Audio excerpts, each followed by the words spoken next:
na Gospel FM. Soltando o Verbo. Temas atuais, convidados especiais, suas dúvidas sanadas. Debates sob a luz da palavra de Deus. Tudo isso e muito mais. Soltando o Verbo. Muito boa tarde, um prazer podermos estar aqui participando do Soltando o Verbo. Estou mais uma vez aqui substituindo o pastor César Cavalcante, uma grande bênção na nossa vida, e para falar daquilo que há de mais importante, que é a palavra de Deus. Então hoje nós estaremos discutindo um tema bem polêmico, e não só polêmico agora, é polêmico durante toda a história do cristianismo, né? E hoje nós vamos trazer luz. Aqui hoje nós temos dois convidados que conhecem a fundo o assunto, e o tema de hoje é: Deus é uno ou trino? Qual a sua opinião? Você já pode participar pelo nosso WhatsApp, anote aí, 11 3208 1866. 11 3208 1866. Você pode já dar a sua opinião. O que você acha? Deus é uno ou trino? Então fica aí já o nosso questionamento para você também participar. E hoje aqui nós temos o prazer, a honra de receber o professor Kleber Paixão. Ele que é bacharel em teologia, pós-graduado em filosofia da religião, mestre em ciência da religião, professor de filosofia, teologia e ciências da religião, especialista em trindade, doutrina de Deus e onipotência. Então, tá aí, é um prazer, obrigado pela sua presença, seja bem-vindo, professor Kleber.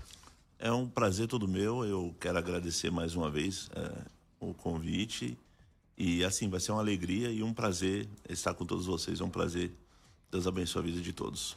Amém. E para falar, a respeito deste assunto, defender a sua visão, até a visão aqui a gente já percebe que é uma visão bem diferente, né? Porque vamos falar sobre unicista, né? Que é a teoria mais voltada para Deus uno. Vamos ver então, ele que é o pastor Michael Knight, é isso? Pastor evangelista na Igreja Cristã Apostólica Pentecostal em Anápolis, em Goiás, representante da Convenção Nacional Unicista Brasileiro, a CNUB, e autodidata em seus estudos das Escrituras Sagradas. Então, uma boa tarde, pastor Michael Knight. Boa tarde, é um prazer estarmos aqui, para participar, para falar desse maravilhoso assunto. Eu espero que toda a nossa audiência venha a ser edificada, porque estaremos aqui falando, dos oráculos de Deus. Perfeito, então, eu vou já repetir, você pode ligar para 3208-1866 e dar a sua opinião. Então vamos conversar, vamos iniciando então, já tinha apresentado primeiro, professor Kleber Paixão. Deus é uno ou triuno? Pois bem, eu aqui mais uma vez é um prazer estar com vocês, né? Eu vou apresentar a visão conservadora, ortodoxa, de 2000 anos de cristianismo. E essa visão é que Deus é uno e é trino. É isso mesmo, Deus é uno e é trino. Por quê? O cristianismo, diferente do judaísmo, do islamismo, ele não crê num monoteísmo estrito ou restrito.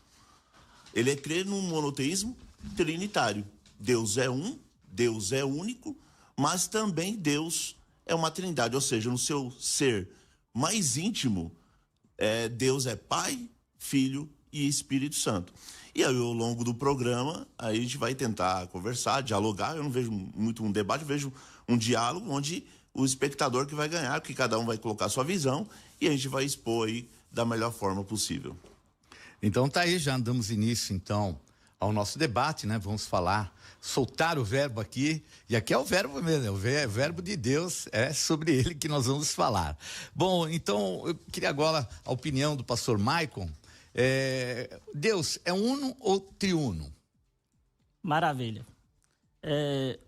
Não saindo aqui da escritura, da palavra de Deus, até porque a Bíblia diz que a fé ela vem pelo ouvir e ouvir a palavra de Deus. E eu acredito que tudo aquilo que nós devemos falar, temos que falar segundo a Escritura Sagrada. Essa expressão Deus triuno, ela não existe e nenhuma ideia, não existe a questão da trindade, nem o derivado da mesma. Deus trino, Deus triuno, três pessoas distintas em Deus. Nós não encontramos isso na Escritura Sagrada.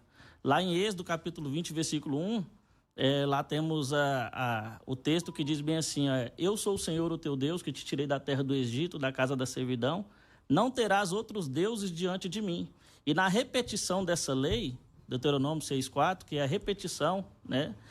Lá vai dizer assim, chamar Israel, Adonai Eloheinu, Adonai Errad, né? Ouve Israel, o Senhor nosso Deus, ele é o único Senhor. Então, na unicidade, né? A gente aqui está debaixo do título unicismo, eu gosto mais da expressão unicidade, que é a fórmula única de Deus, né?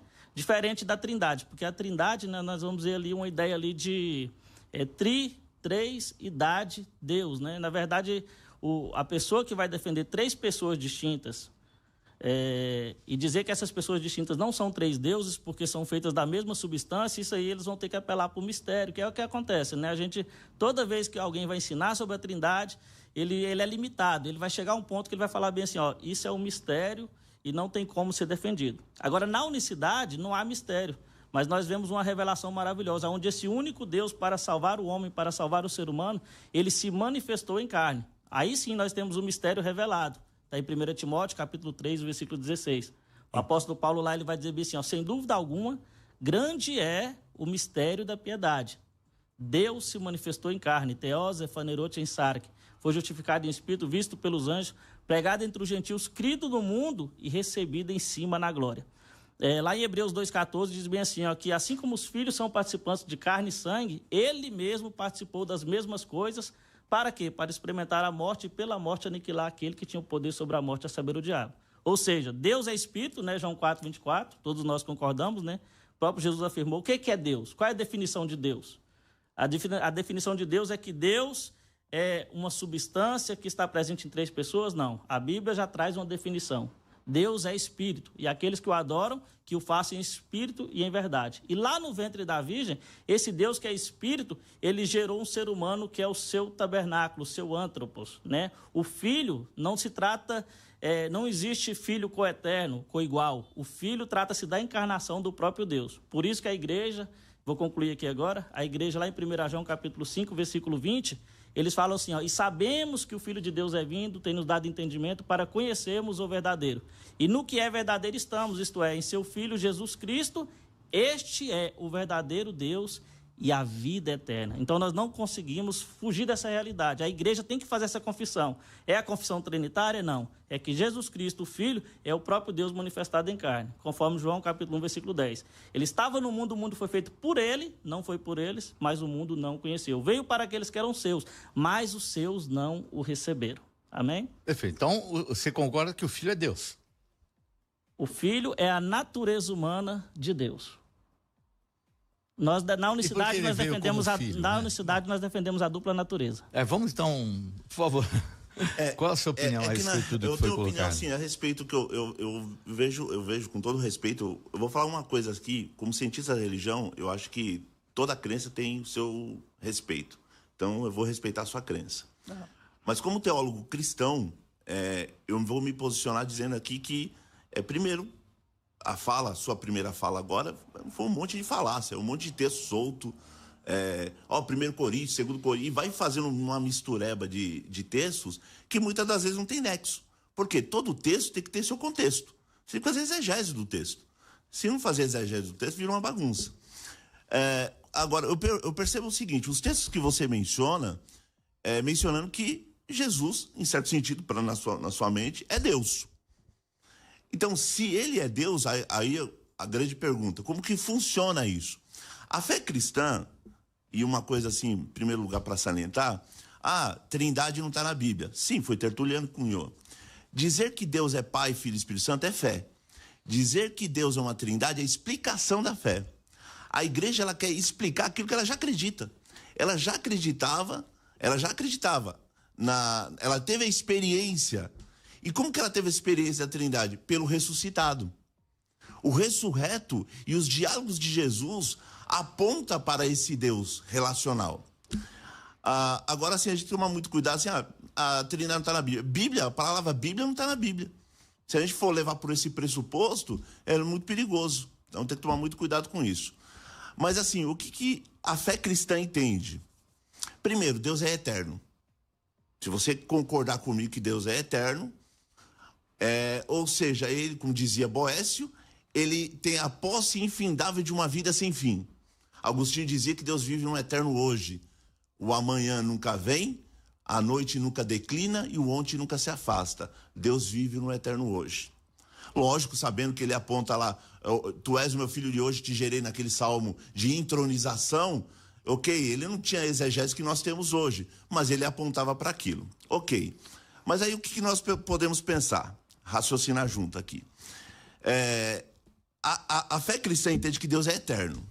Só que a fé cristã, também olhando o texto bíblico, diz que Deus é amor. Se Deus é amor, e essa é a diferença do islamismo, do judaísmo, ou muitas vezes da Testemunha de Jeová, se Deus é amor, Deus não pode ser solidão.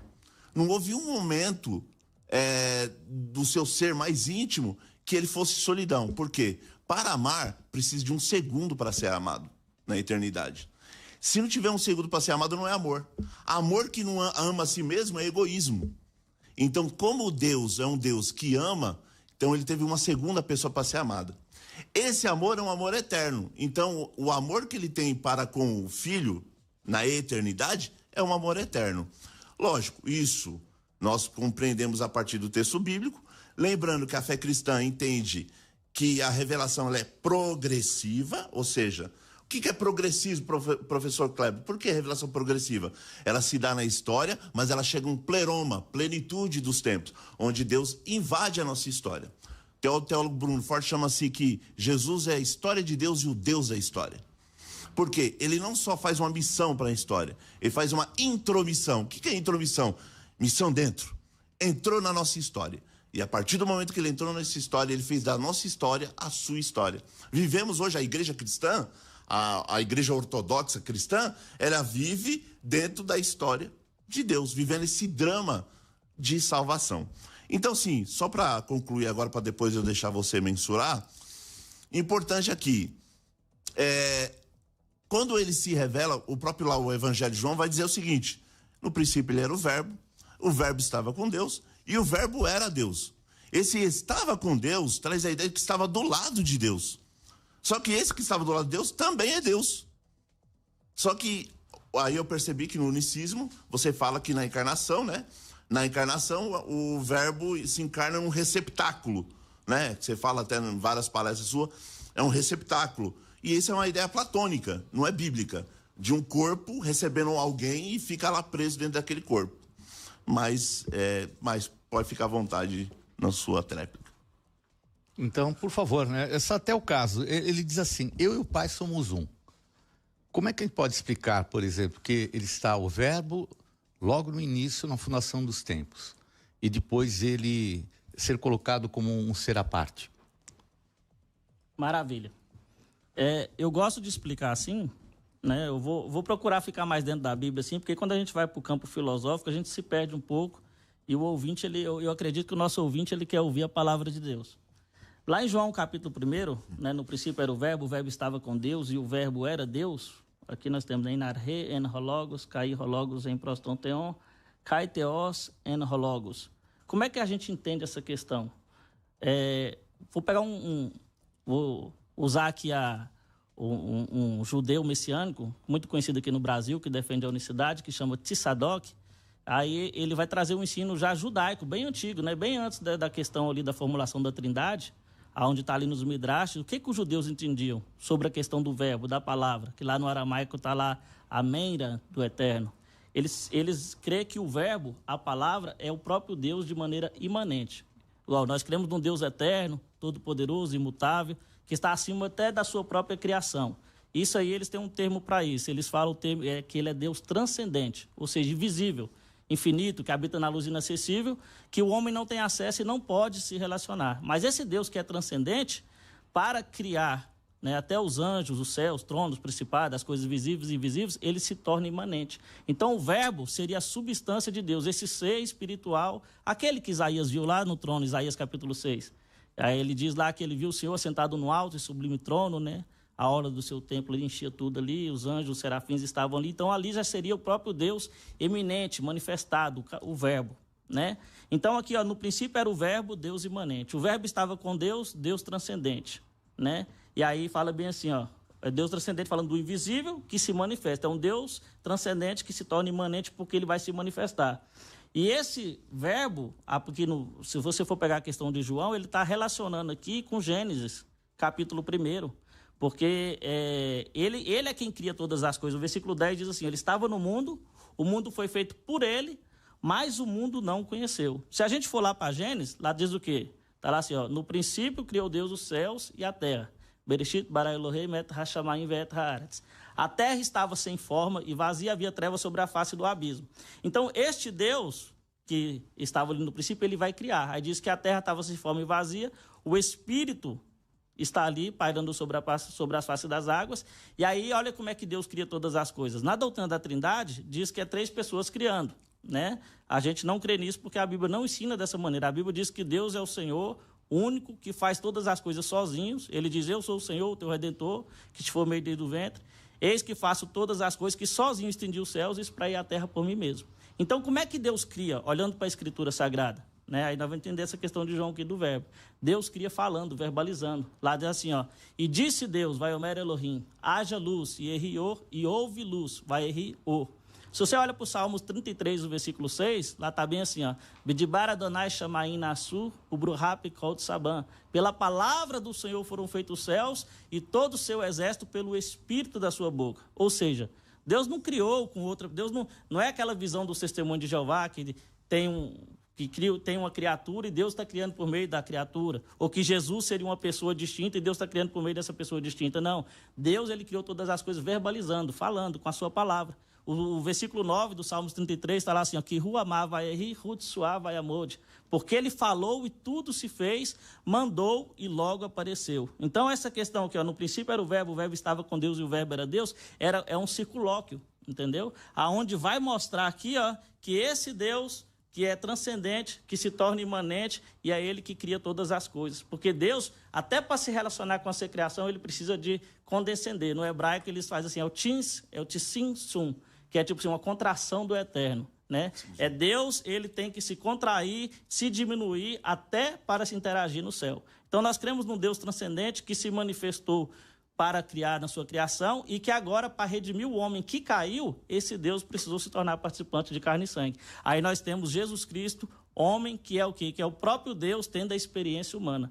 E aí, toda vez que o Novo Testamento vai trabalhar as questões onde a gente vai ver uma distinção, essa distinção que a Bíblia apresenta é porque a Bíblia ela tem que mostrar a humanidade e a divindade. Então, você vai ver textos onde vai mostrar Jesus falando na sua humanidade e você também vai ver textos onde Jesus está falando na sua divindade. Aí, aquela questão de João 10:30, né? Ego kai hopater en esmen. Eu e o Pai somos um. E aí, nós defendemos a unicidade. Olha que interessante. Você falou assim, e eu falo com todo respeito, tá? Não vai me entender mal. É o meu jeitão de falar, assim, é coisa de... Fica à vontade. De professor, tá? Você disse assim, vamos ficar na Bíblia, porque quando a gente vai para a filosofia, a gente se perde. Tem que tomar muito cuidado com isso, porque agora há pouco você citou cultura judaica, acabou de citar o Zidzum, que é o conceito de encurtamento de Deus, recolhimento de Deus para que a criação exista. Isso é Cabalá. Isso é Cabalá, é misticismo e que nem o judaísmo ortodoxo aceita muito. Eu sei porque eu trabalhei isso no meu mestrado, eu coloquei isso na minha dissertação de mestrado. Então, assim, então a gente tem que tomar cuidado que ninguém tem neutralidade nem teológica, nem filosófica, nem científica. Isso já foi comprovado. Toda vez que você vai para o texto, você vai com seus pressupostos. Você, como um bom unicista, você vai pelo pressuposto unicista para o texto, né?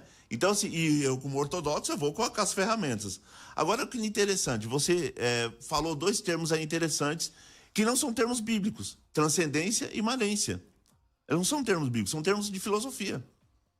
A transcendência em Deus, que é um conceito que você vai encontrar em qualquer sistemática, eu indico o Millard Erickson, né, que eu conheci ele pessoalmente quando ele esteve aqui no Brasil, eu indico a leitura da sistemática do Millard Erickson, e aí ele diz uma frase muito interessante, né?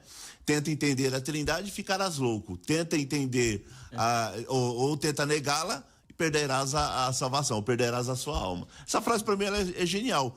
Mas assim, olha que interessante. Transcendência traz a ideia que Deus não está preso no tempo e no espaço. Imanência quer dizer que ele interfere. Não é como alguns filósofos diziam, Deus criou e largou tudo, né? Que é o deísmo. O teísmo cristão traz a ideia que ele cria todas as coisas, cria até o tempo e o espaço, mas não está preso no tempo e espaço. Mais uma vez ressaltando, Deus é um Deus transcendente e eterno. Se ele é eterno, a gente tem que falar ou ele é solidão ou ele é comunhão. Se no princípio ele era solidão, fica muito complicado, porque aí nós vamos falando que ele é igualzinho o Deus do Islã, ou o Deus professado no judaísmo. Mas a fé cristã, ela pensa diferente, que Deus não é solidão, que no princípio ele era família, ele era comunhão. Porque não tinha anjo, não tinha arcanjo, não tinha querubim, não tinha nada. Se Deus, ele é eterno e ele é amor, tinha uma segunda pessoa para ser amada. Essa segunda pessoa para ser amada é o Filho. Por quê? Porque eternamente ele é Pai. E o Filho é eternamente gerado do Pai, por quê? Porque é gerado na eternidade, não é gerado num tempo e no espaço. Todo mundo erra. Não tem um santo dia que eu vejo na internet alguém fala assim, mas essa geração teve início. Mas não está falando de tempo e espaço. Está falando na eternidade. Por quê? Parte do pressuposto que Deus é eterno. Parte do pressuposto que Deus é eterno. Agora, se você negar a eternidade de Deus, é complicado. Agora, uma coisa importante que eu vi em uma das suas palestras, eu achei muito importante, eu vou já falar e encerrar para deixar você falar. Porque eu falo que minha é uma matraca, eu tenho que ter um limite aqui, tá? Quando eu começar a falar muito, você pode me cortar, tá? Vamos lá. Eu falo muito. O pessoal que me segue, os meus alunos, sabe disso. Olha que interessante. Quando Jesus se relaciona toda vez com o Pai, tem duas coisas. Primeiro, nós como falamos que Deus na eternidade, Pai, Filho e Espírito Santo, nós falamos de Deus imanente. Os teólogos católicos chamam de emanência. Deus em si mesmo. Os teólogos protestantes chamam de Deus ontológico, Deus em si mesmo. Na economia é o tempo e no espaço e na história. No tempo e no espaço e na história, o que nós temos? Nós temos na economia da salvação.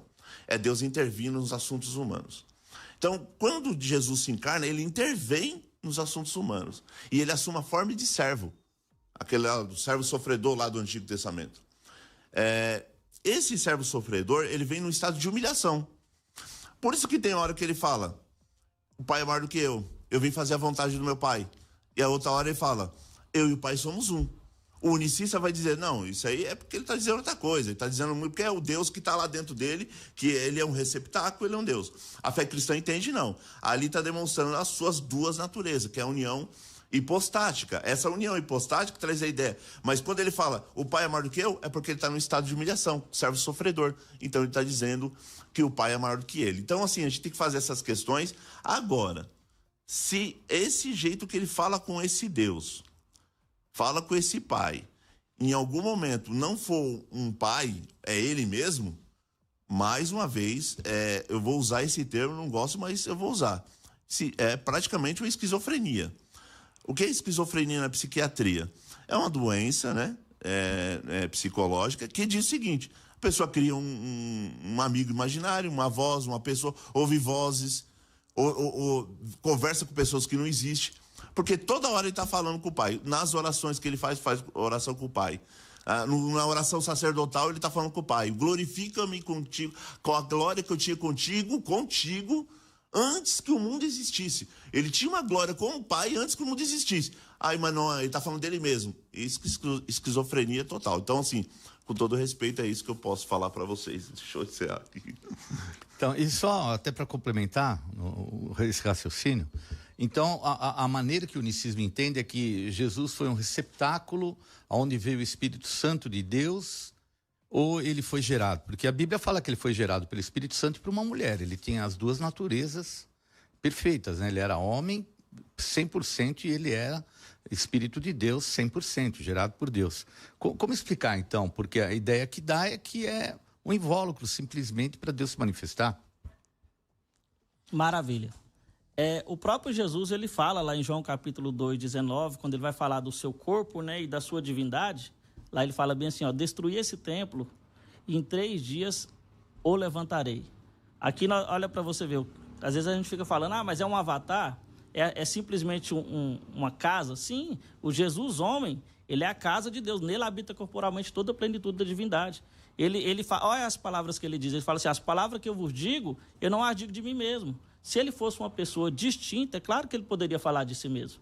Mas por que ele não diz isso mesmo? As palavras que eu vos digo, eu não as digo em si mesmo. Mas o Pai que está em mim é quem faz as obras. É o Pai que falava. Mas o Pai, quando ele está falando no Filho, que é o seu tabernáculo, ele vai falar de uma perspectiva humana e não de uma perspectiva divina. Diferente do Velho Testamento. Se a gente olha para o Velho Testamento, a gente vai entender essa questão. Porque a Bíblia diz lá em Hebreus capítulo 1, versículo 1, que Deus antigamente falou de várias formas, de muitas maneiras, aos pais pelos profetas, né? Como é que era isso? Era o Espírito de Deus, ou como é que Deus é Espírito.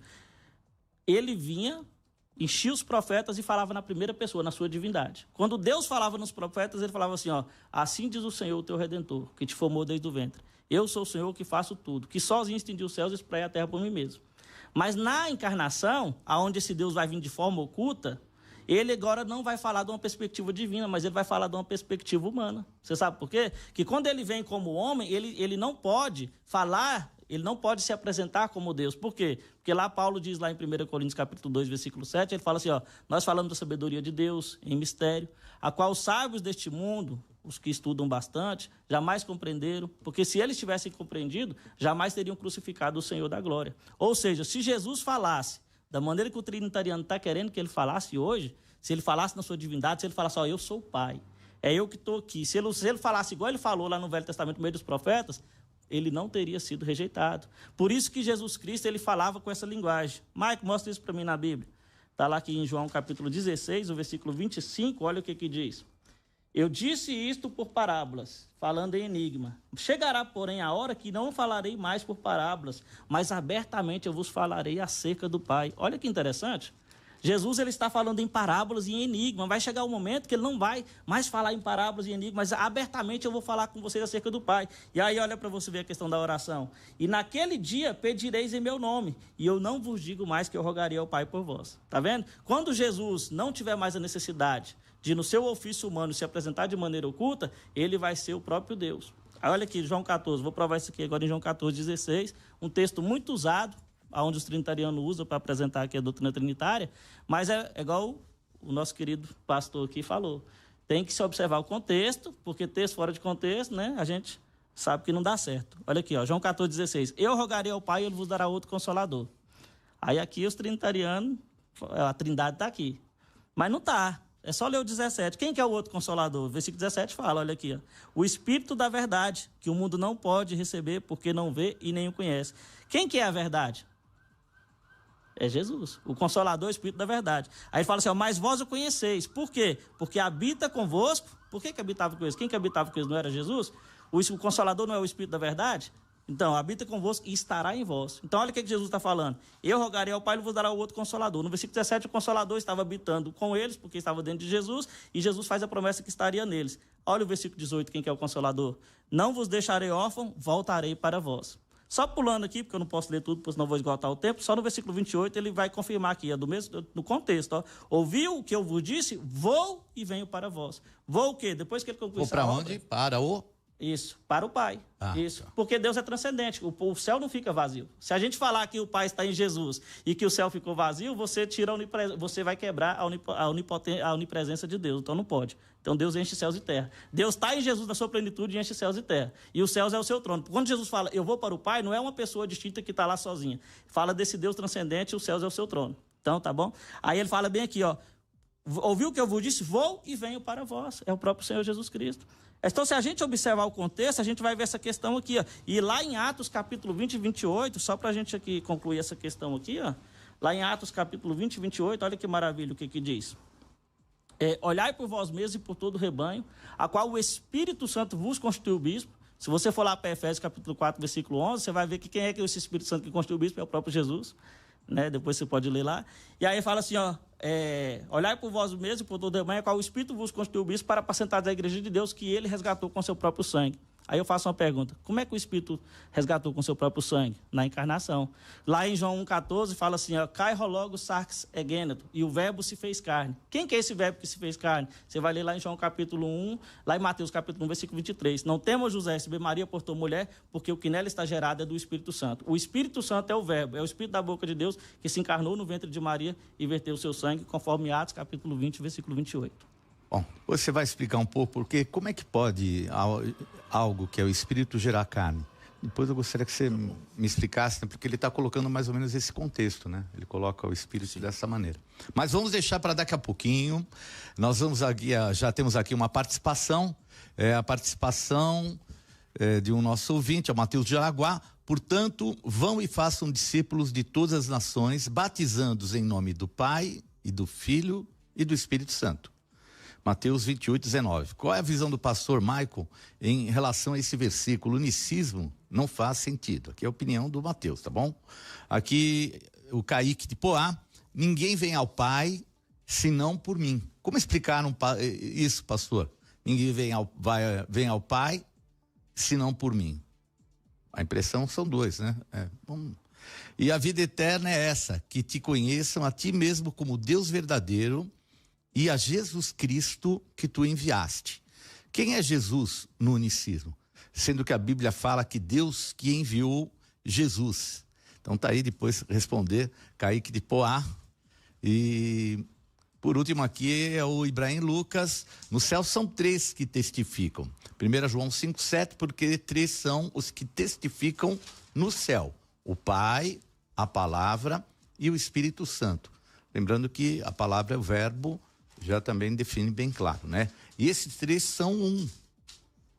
Como não confessar a Trindade sobre esse texto? Então estão aqui várias perguntas. Nós vamos agora um pequeno intervalo, voltamos já e você vai ligando 3208-1866, deixe também a sua opinião. Você está ouvindo Soltando o Verbo. Agora, o trânsito, direto da nossa central de informações Gospel FM. Dos hotéis da região da Paulista até o aeroporto de Guarulhos, vá de Airport Bus Service. É rápido, fácil e seguro, direto ao destino, liberado nos corredores de ônibus. Informações agora da ligação leste-oeste, o trânsito parado já na direção de Itaquera, sentido radial, começa no finalzinho do elevado, toda a ligação até a Radial Leste. Já juntou essa fila e tem esse trânsito complicado. Quem segue na direção oposta, sentido da Lapa, e o cenário totalmente diferente, um trânsito funcionando muito bem. Vai viajar? Para chegar com praticidade e segurança no aeroporto de Guarulhos, vá com o Airport Bus Service. Mais informações, acesse airportbusservice.com.br. O trânsito, direto da nossa central de informações Gospel FM. 2023, ano apostólico de Esdras, ano de suprimento, ano de provisão. Feliz e abençoado, ano novo, ano de Esdras. Agora, ore com o servo de Deus apóstolo Estevão Hernandes e profetize que este ano será o ano das maiores conquistas da sua vida. Nesse ano apostólico de Esdras, declaro debaixo do poder da palavra profética que viverei um tempo glorioso de reconstrução em todas as áreas da minha vida.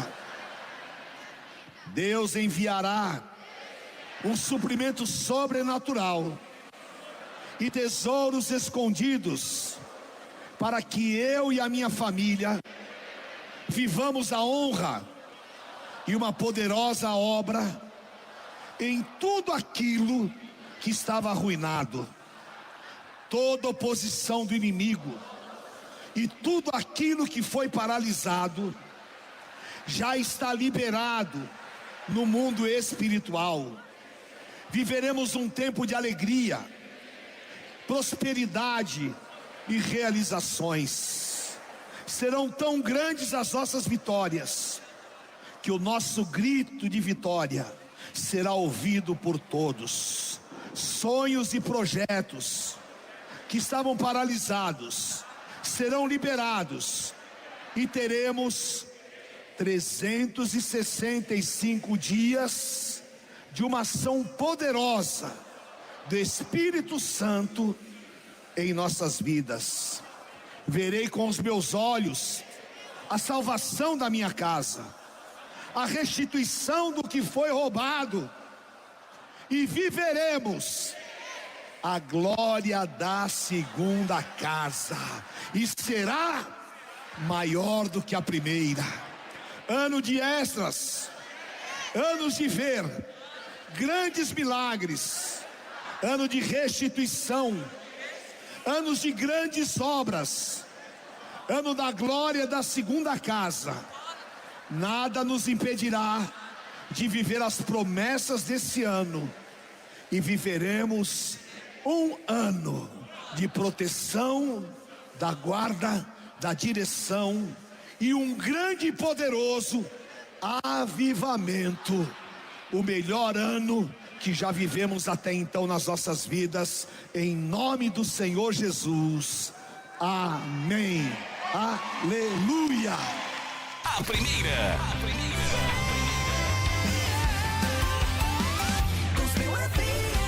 A primeira rádio gospel do Brasil. 90.1 MHz. CYM 702. Gospel FM.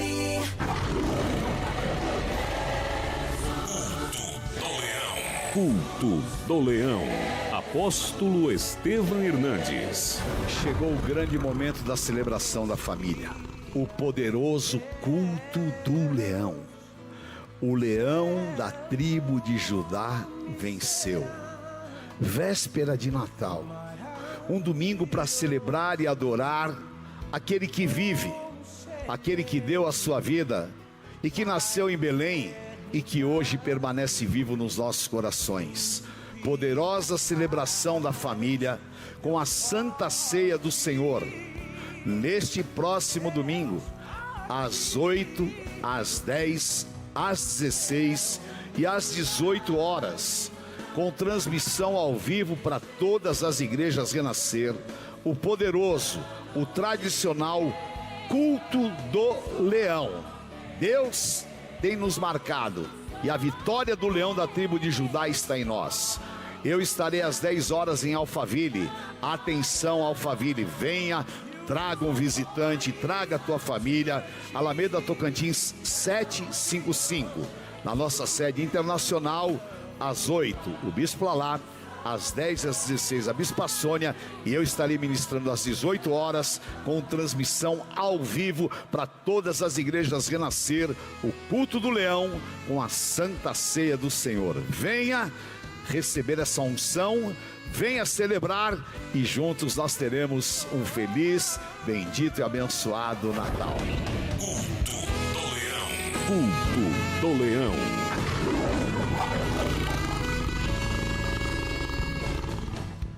Gospel FM.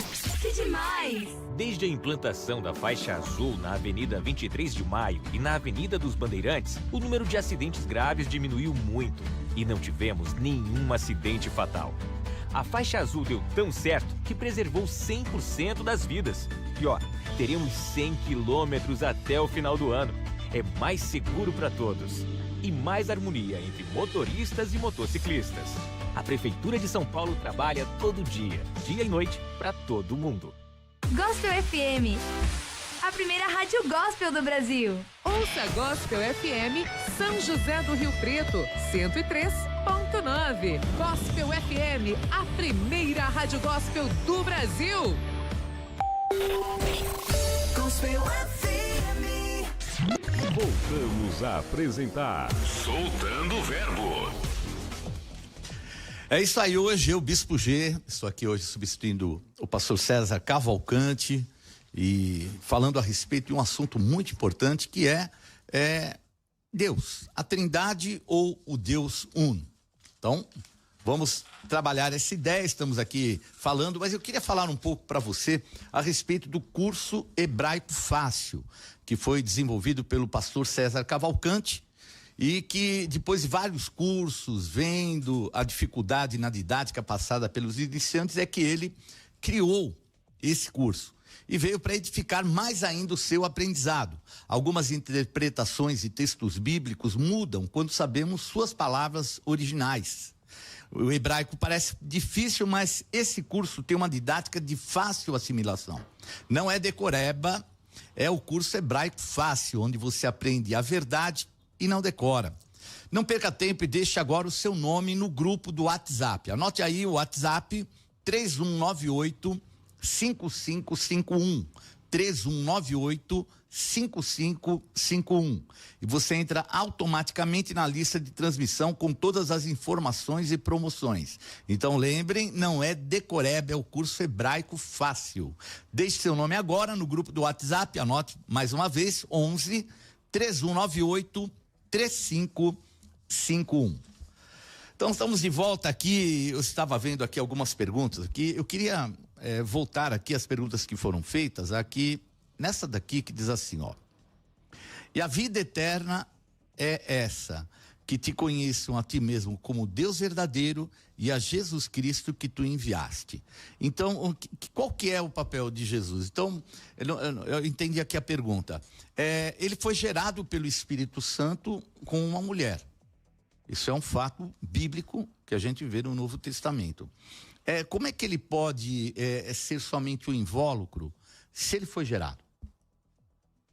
Sim, isso é fácil. 1 Timóteo capítulo 3,16, repetindo aqui, lá diz assim, ó, sem dúvida alguma grande é o mistério da piedade. O que é o mistério da piedade? Deus se manifestou em carne. Então a questão do verbo gerado é o próprio Deus se fazendo carne no ventre da Virgem para vir aqui como um homem. Né? Então Jesus Cristo, ele é o quê? Ele é o templo, o tabernáculo deste Deus. Lá em Gálatas, capítulo 4, versículo 1, eu já vou até responder uma pergunta do internauta aí, que ele fez assim, mas o Pai enviou o Filho, então o Filho, se foi enviado lá do céu, então é o Deus Pai enviando o Deus Filho, vendo na doutrina trinitária, né? Eles fazem essa questão aí. Mas vamos entender o que seria o enviado? Vamos entender que pela Escritura Sagrada, a gente vai ver que não se trata de Jesus coeterno. Jesus não é pré-existente, enviado do céu como filho. Lá o Salmo 107, versículo 20, diz que ele enviou a sua palavra e nos sarou e nos livrou da destruição. O que é a palavra? É o verbo, é o Espírito que lá no ventre da Virgem gerou o tabernáculo. Gálatas capítulo 4, versículo 1 diz assim, ó: digo, pois, que em todo o tempo em que o herdeiro é menino, nada difere do servo, ainda que seja senhor de tudo. Presta atenção. O herdeiro, quando é menino, aquele judeuzinho, nada difere do servo, ou seja, é um judeuzinho debaixo da lei, mas ele é quem? Ele é o senhor de tudo. Mas está debaixo de quê? De tutores e curadores até o tempo determinado pelo pai. O pai está deixando ali, ó, a sua própria humanidade ali, ó, se desenvolver, aprender, porque existe essa parte humana que nós na universidade nós trabalhamos bem, entendeu? Aí, ó, e aí, quando vai mais vindo a plenitude dos tempos, olha quem que Deus enviou. Deus enviou o seu filho do céu? Não, ó. Deus enviou o seu filho nascido de mulher, nascido sob a lei. Quando Jesus lá fez o milagre lá nas festas, nas bodas de Caná, que o vinho acabou, Maria chega e fala assim, ó, eles não têm mais vinho, ele fala bem assim, mulher, que tenho contigo, ainda não é chegada a minha hora. Ainda não era a hora, né, segundo ele ali, dele ser enviado. Mas quando chega a plenitude dos tempos, aí sim ele é enviado, fala da sua unção, do batismo, para o quê? Para cumprir o seu ministério, né? Então a questão de Deus enviou não quer dizer que é lá do céu. Nós temos até a expressão bíblica, houve um homem enviado de Deus, cujo nome era João. João foi enviado lá do céu, né? Só para não ficar aqui um debate monopolizado, eu posso fazer uma pergunta para o nosso irmão? Pode falar, tá bom. Fazer uma pergunta aqui baseada num texto que o próprio internauta fez, que a gente já aproveita a dúvida do internauta e já faz uma pergunta para o debate ficar interessante, né?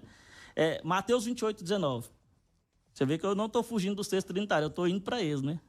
Mateus 28, 19. Vamos pegar aqui no original, tá aqui, né, no texto grego. Por eltentes matetel setipanta ta etne, baptizantis autóis esto nomato patros, kai tu ruiol, kai tu hagiou pneumatos. Né? Portanto, ide, fazia discípulos de todas as nações, batizando-os em nome do Pai, do Filho e do Espírito Santo. Aí eu queria que... nós sabemos qual que é o nome do Filho, né? Sabemos qual que é o nome do Pai. O que o texto está pedindo realmente? Ele está pedindo para você citar Pai, Filho e Espírito Santo? Ele está pedindo o nome? E Espírito Santo, ele seria um nome? Você pode responder isso para a gente? Vamos lá. Boa pergunta. No Antigo Testamento, eu vou aí pro texto, então tem que ter um pouco de calma. Quando ele fala, ele está respondendo, mas eu vou chegar lá. Deus se revela como um verbo.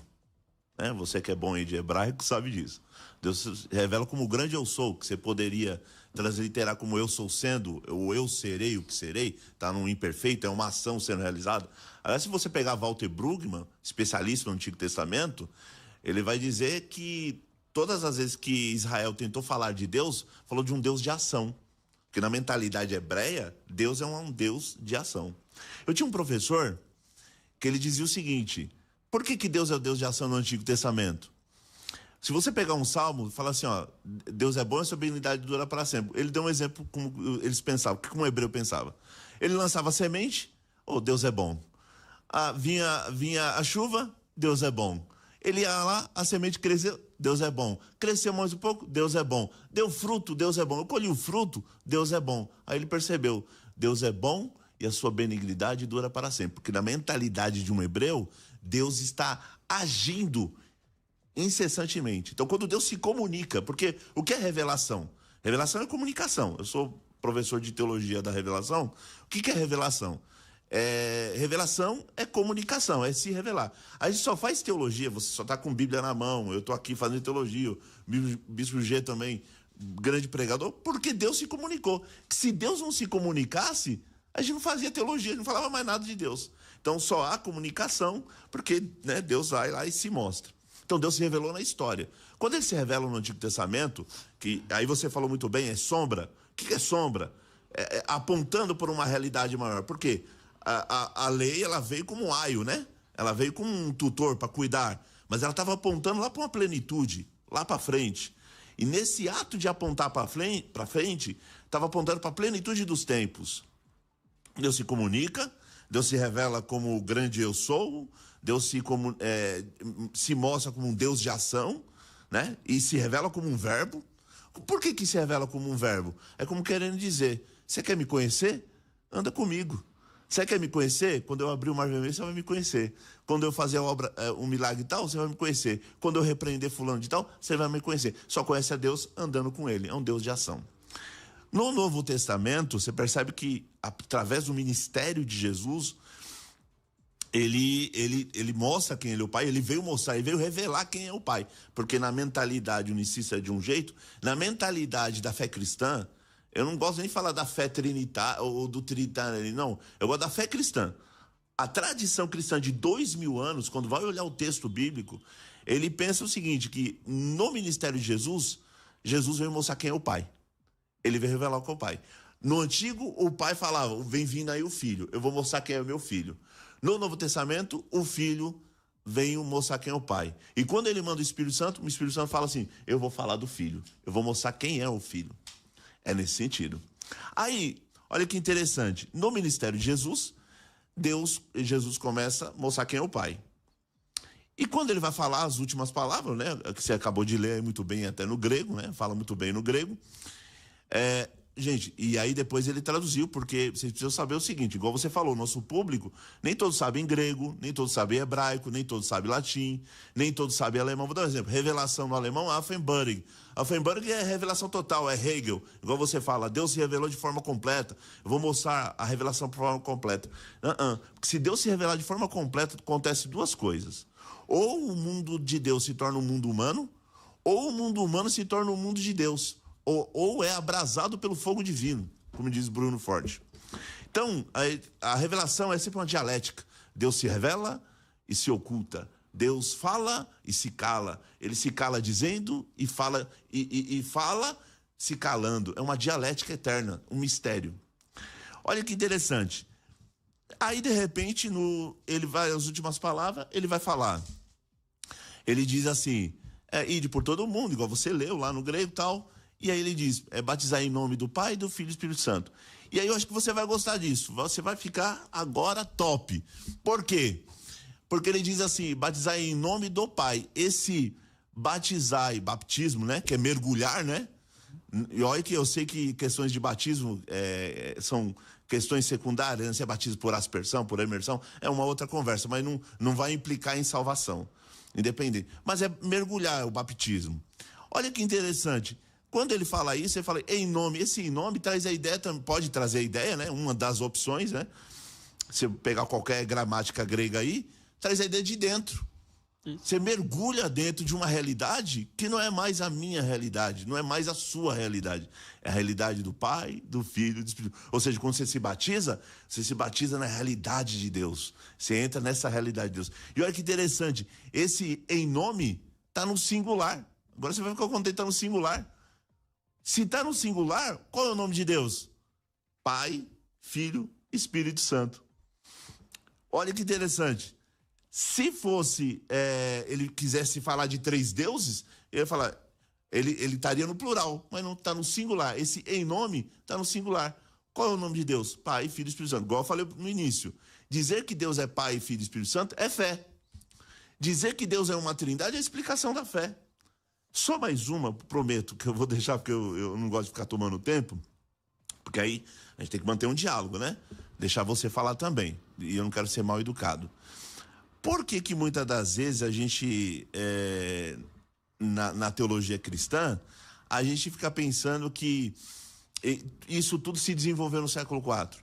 Há estudos hoje, você pegar Richard Dawkins, N.T. Wright, você pegar James Dunn, apesar que o James Dunn tem um quê com a Trindade, ele não gosta muito de trabalhar a Trindade, mas Richard Dawkins, o Hurtado, ele vai dizer que a igreja primitiva, ela já adorava, e não sabendo o porquê, mas ela já adorava, ela estava em estado de adoração, que ela acabou de ver o ressurreto, tocou no ressurreto, tocou no verbo da vida, ela já estava em adoração, ela começava a cultuar, ela tinha culto ao Pai, cultuava a Deus e cultuava de alguma forma Jesus.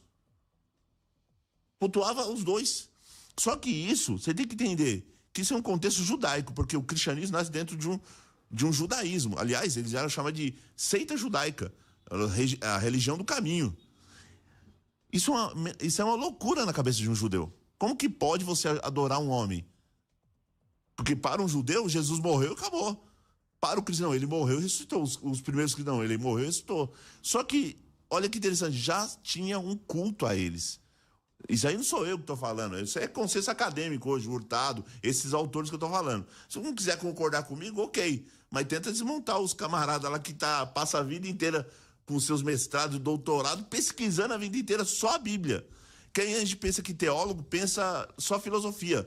Teólogo investiga a Bíblia. E esses camaradas que eu citei são teólogos do Novo Testamento, exegetas.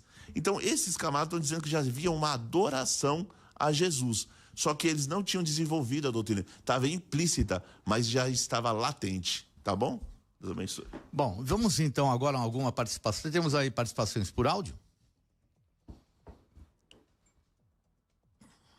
Podemos soltar agora, Bispo G? Pode sim. Então tá bom. Vamos lá, participações através do 11-3208-1866. Boa tarde, Marcos de Guarulhos. Gostaria de participar aí do quadro de vocês mais uma vez. Eu acredito na Trindade, embasado na palavra bíblica, na palavra da Bíblia, lá no início, lá em Êxodos, né? Quando o Senhor está fazendo o mundo, ele fala com a palavra, mas quando ele vai fazer o homem, a Bíblia menciona que os 3, o Pai, o Filho e o Espírito, fazem o homem, né? Faz a criação do homem. E Cristo, quando é feito o verbo aqui na terra, ele fala, nas profecias vindouras do fim do mundo, ele fala, nem eu, nem os anjos, somente o Pai que está no céu sabe o momento certo. Então ele menciona um Pai que está lá em cima e ele está como carne aqui embaixo. E quando ele vai ao Pai, ele fala, agora eu vou ao Pai para que venha sobre vós o Espírito Consolador. Fazendo a Trindade existir aí na nossa cabeça, no nosso coração. Obrigado, um abraço. Acho que pode deixar o outro áudio, acho que esse é bem interessante, porque até ele terminou assim, ó, vou para junto daquele que me enviou. Não diz assim, vou voltar a ser o Pai. Ele fala, vou para junto. Quem vai para junto de alguém. Pelo menos é o que eu entendo. Mas eu vos digo a verdade, convém-vos que eu vá, porque se eu não for, o Consolador não virá, o Paráclitos, não virá para vós outros. E se for, porém, eu vou-lo enviarei. Aqui nós vemos uma pessoa que fala que vai enviar o Espírito Santo, o Paráclitos, o Consolador. E como é que justifica, então, ser um só nesse contexto, de estar junto, de um enviar o outro? Como é que você pode explicar isso sem ser no Antigo Testamento, que não tinha revelação? Maravilha. Até isso não tem como nem explicar, né? No Antigo Testamento, nós temos que ir para o Novo mesmo, né? Veja bem, Jesus sendo o Espírito de Deus, o Verbo, o que é o Verbo? O Verbo é a palavra de Deus. A palavra de Deus saiu de Deus, se manifestou em carne. Aí nós temos o Jesus homem, né? O Antropos, que é o Cordeiro. Lá em Apocalipse 17:14, lá fala assim, farão guerra contra o Cordeiro, falando do homem, né? Da natureza humana, e o Cordeiro os vencerá. Por quê? Porque é Rei dos Reis e Senhor dos Senhores, né? Jesus Cristo, ele é o verdadeiro Deus e a vida eterna, mas a Bíblia também fala da sua humanidade. Romanos 9:5, lá fala bem assim, ó, pois aquele que é segundo a carne, ou seja, que é o descendente de Davi, ele é sobre todos, Deus bendito e eternamente, amém. Se você for lá para Tito, capítulo 2, verso 11, né? Fala assim, ó, porque a graça de Deus se há manifestado, trazendo salvação a todos os homens, ensinando que, renunciando toda impiedade e injustiça, vivamos nesse presente século sobre, justo e piamente, aguardando a bem-aventurada esperança, isso aqui é forte, ó, e o aparecimento do nosso grande Deus e Salvador Jesus Cristo, o qual se deu a si mesmo por nós, para remir um povo especial, zeloso e de boas obras. Então, o Espírito Santo de Deus não é uma terceira pessoa. Olha aqui que interessante aqui, ó. Você está pegando, desculpe a interrupção, você pega textos que nós conhecemos e sabemos que é uma verdade, mas você não explica o que eu estou perguntando. Estou explicando. Não está. Você está só dizendo que é o Espírito Santo. Eu sei que Jesus, se você não o deixar Espírito eu concluir, de Jesus você não vai ouvir a explicação. Deixa eu concluir, por favor. Né? Quando a pessoa interrompe o raciocínio, fica difícil para a gente. De rádio, ao vivo, gente, por favor. Olha aqui, ó. Romanos capítulo 8, versículo 9. Vamos ver se o Espírito Santo é uma terceira pessoa. Olha aqui, ó. Vós, porém, não estáis na carne, mas no Espírito, se é que o Espírito de Deus habita em vós. Quem que é o Espírito de Deus? Aí olha aqui a parte B aqui, ó. Mas se alguém não tem o Espírito de Cristo, este tal não é dele. Agora, Atos 16:7 fala assim, ó, tendo chegado diante de Mísia, tentaram ir para Bitínia, mas o Espírito de Jesus não lhe permitiu. Então, o Espírito Santo seria uma terceira pessoa, uma pessoa distinta, porque lá em João capítulo 20, versículo 22, Jesus fala assim, ó, assim como o Pai me enviou, eu também vos envio a vós. Aí ele vai mostrar como é que o Pai enviou ele. E tendo dito isso, assoprou sobre eles. Eu não falei que o verbo é o sopro da boca de Deus? O que é verbo? Palavra. É o sopro, né? Até o espírito. Espírito é rua, é sopro, pneuma, né? Uau. Sopro e a voz. E aí, ó, assim como o Pai me enviou, também eu vos envio a voz. E tendo dito isso, assoprou o Espírito Santo e assoprou sobre eles e disse, recebei o Espírito Santo. Então, o Espírito Santo é o sopro da boca de Jesus, o verbo. Por quê? Porque Jesus é o próprio Deus em carne. Entendeu? O Emanuel, que traduzido é Deus conosco. Se você for olhar lá em Apocalipse capítulo 21, versículo 7, lá diz bem assim, ó, e aquele que vencer, é Jesus que está falando, e aquele que vencer herdará todas as coisas, e eu, Jesus falou, não, singular aqui, ó, e eu serei o seu Deus e ele será o meu filho. Ali Jesus já mostrando que ele é o Pai, conforme João 14, versículo 7. Ele fala assim, ó, se vós conheceis a mim, também conhecereis o meu Pai, e desde agora o conheceis e o tendes visto. Ó, Jesus falou, se conhecesse a ele, isso aqui é forte, ó. Se vocês conhecessem Jesus, também conhecereis o meu Pai. E desde agora conheceis e o tendes visto. Jesus falou para os seus discípulos que eles tinham visto o Pai. E aí então, Felipe fala assim, Senhor, mostra-nos o Pai que nos basta. Por que ele faz isso? Porque ele está vendo Jesus. E Jesus sempre falava do Pai que está no céu. Falava trazendo tipo uma distinção, porque eu já expliquei que ele falava em parábolas, em enigmas. Mas aí, quando Jesus ele fala, cadê o Pai? Olha o que Jesus disse, Felipe, estou. Ele meio que dá, tipo, chama a atenção dele. Felipe, estou há tanto tempo convosco, Felipe, e não tendes me conhecido? Então, quando se pergunta para Jesus, cadê o Pai? Se o Pai fosse uma pessoa distinta, Jesus poderia falar, ó, o Pai está no céu, você vai ver ele depois, mas ele aponta para ele mesmo. Nós vemos essa mesma realidade lá em João capítulo 8, versículo 19. Ele fala do Pai, agora é os fariseus, não são mais os discípulos que perguntam. Cadê o teu Pai, que você está falando dele aí? Aí ele fala assim, vós não conheceis a mim, também não conhecereis o meu Pai. Então Jesus nunca vai mostrar o Pai fora dele. Por quê? Porque conforme Paulo diz lá em Colossenses 2,9, porque nele habita corporalmente toda a plenitude da divindade. Para fechar aqui o meu raciocínio aqui...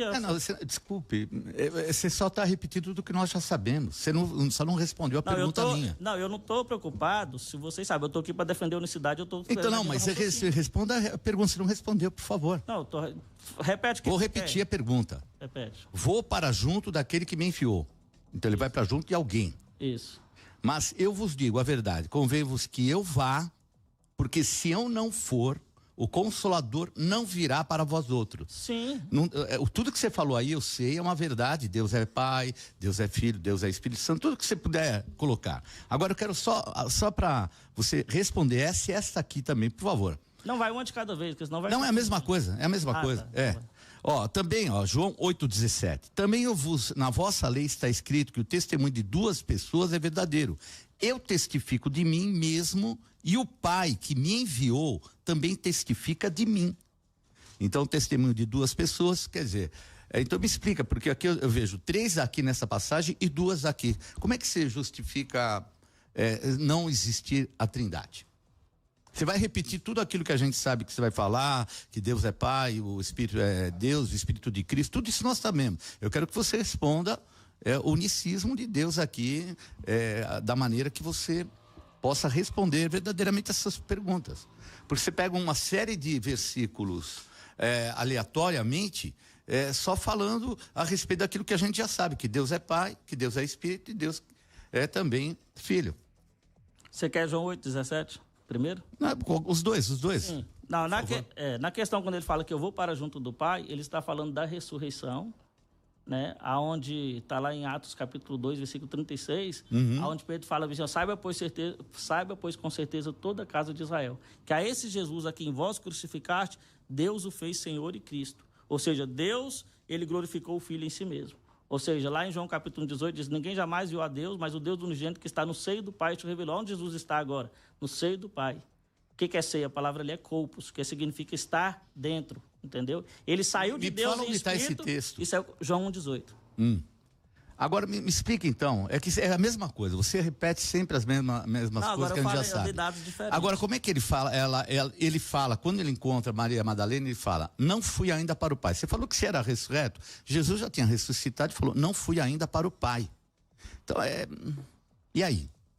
Mas você nem respondeu 8,17. Não, é porque são as mesmas perguntas. Não, demonstra mais do que uma pessoa. Mas aonde é que é a mesma pergunta? Só para você ver. Você perguntou João 8,17 sobre as duas testemunhas e agora o outro. Então, não, qualquer um deles. É que você só vai repetir aquilo. Por favor, faz só para o nosso ouvinte não ficar confuso, faz um favor. Pergunta uma pergunta, eu vou responder, depois você pergunta a outra. Porque... Tá, mas aí você me pega texto, não só versículos fora de contexto, porque eu não quero provar que eles não sejam Pai, Filho e Espírito Santo. Eu queria que você provasse que eles não são distintos aqui. Na onde? Pode mostrar o texto então, vamos lá. Por favor, isso está em João 16, versículo 3. Versículo 5. Vou para junto daquele que me enviou. E versículo 7. Mas eu vos digo a verdade, convém-vos que eu vá, porque se eu não for, o Consolador não virá para vós outros. Deixa muito claro, 3 pessoas, 3 manifestações de Deus de forma diferente e de um contexto diferente. Sim. Aí você vai me repetir versículos aleatórios. Vamos lá. Vamos lá aqui, ó. Essa questão aqui é bem interessante aqui, ó. Todas as vezes que Jesus falava que ele ia para o Pai, ele não está querendo falar aqui que o Pai é uma pessoa distinta, porque nós temos textos bíblicos onde o próprio Jesus fala assim, ó, as obras que eu as realizo, não as realizo de mim mesmo, mas o Pai que está em mim é quem faz as obras. O ir para o Pai não está falando que existe 2 pessoas distintas, está falando que ele vai voltar para a sua glória, porque ele é o Senhor da glória.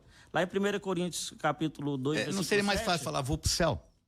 Pois é, mas aí é o seguinte, a palavra de... Falar que vai para o Pai, não para o céu. Isso, mas olha para você ver aqui, ó. Vamos pegar a questão de verbalização de Jesus. Jesus, quando ele falava dele mesmo, muitas das vezes, ele não usava a linguagem natural que a gente usa. Vou te dar um exemplo aqui para você ver. Ele fala assim, ó, quando o Filho do Homem vier na sua glória com os seus anjos. Aí eu poderia perguntar para você, por que ele diz, quando eu vier na minha glória? O Filho do Homem não é ele mesmo? Tá vendo? Quando ele está conversando com a mulher samaritana... É um dos títulos dele. Não, pois é. Não. Quando ele está conversando com a mulher samaritana, mulher, dá-me de beber. Aí ela fala assim, como me pede água, sendo tu judeu, eu samaritana, né? Aí ele fala assim, mulher, se tu soubesses quem te pede água... Olha o jeito que Jesus fala, tu lhe pedirias e ele lhe daria a água viva. Porque quando Jesus, na sua humanidade, ele fala, mulher, dai-me de beber. Na sua divindade, porque água viva, ele vai dar na sua divindade, não na sua humanidade. Aí ele já usa o pronome na terceira pessoa. Por quê? Eu e o Pai somos um. Então a dupla natureza, ela explica isso aí. Jesus, ele sempre falava... É uma figura de linguagem. Sim, não está dizendo que ele está falando que Deus mandaria água viva, ele está falando dele mesmo. Mas a gente está explicando, mostrando o contexto na escritura, o nosso ouvinte está ouvindo. Então, ele está ouvindo, isso aqui é uma figura de linguagem. Não, aí isso não é, você está usando uma figura de linguagem para dizer não uma verdade espiritual. É que, posso falar um negócio? Pode. Temos aí uma participação? Blake. O Blake, oh meu Deus, é verdade, a gente até se esquece, tá tão animado aqui que... Nós vamos dar um pequeno intervalo, voltamos já, você pode ligar participando com a gente, deixando aí a sua opinião. Deus triuno ou uno, qual a sua opinião? Anote aí, 3208-1866, 3208-1866. Você está ouvindo Soltando o Verbo. Agora, o trânsito, direto da nossa central de informações Gospel FM. É Natal na Casas Bahia, da Marginal Tietê. Tem presentão no precinho em até 30 vezes fixas no cartão Casas Bahia. Visite a Casas Bahia da Marginal Tietê com toda a sua família e desfrute de experiências incríveis. Informações agora da rodovia Castelo Branco. Tem um trânsito ruim para você que segue no sentido do interior, a partir do quilômetro 17 até a passagem pelo 26 em Barueri. Depois o caminho fica livre. Já quem vem para São Paulo, do trevo de Itapevi até o trevo de Barueri, um trânsito bem carregado, com pontos de lentidão, mas passando 26, aí seu caminho fica bem mais tranquilo no sentido capital. É Natal na Casas Bahia da Marginal Tietê. Tem presentão no precinho e até 30 vezes fixas no cartão Casas Bahia. Visite a Casas Bahia da Marginal Tietê com toda a sua família e desfrute de experiências incríveis. O trânsito, direto da nossa central de informações Gospel FM. A primeira.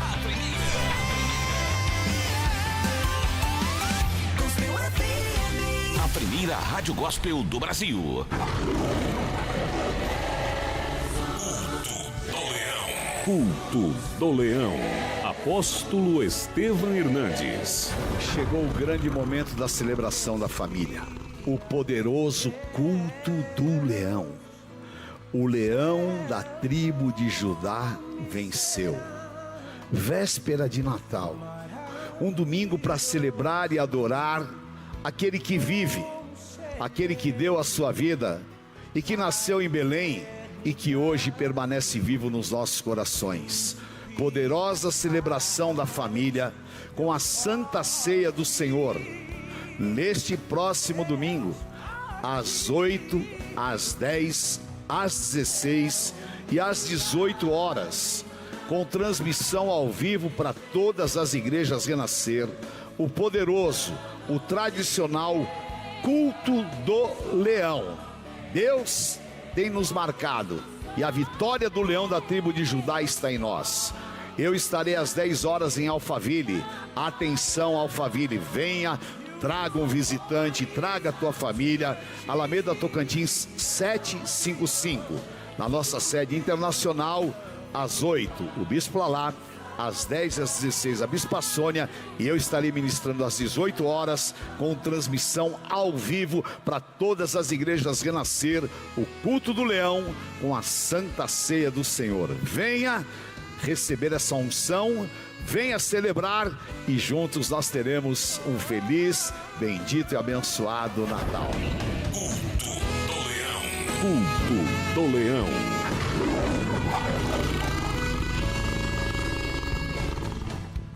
Gospel FM. Tô ouvindo. Todo mundo tá ouvindo.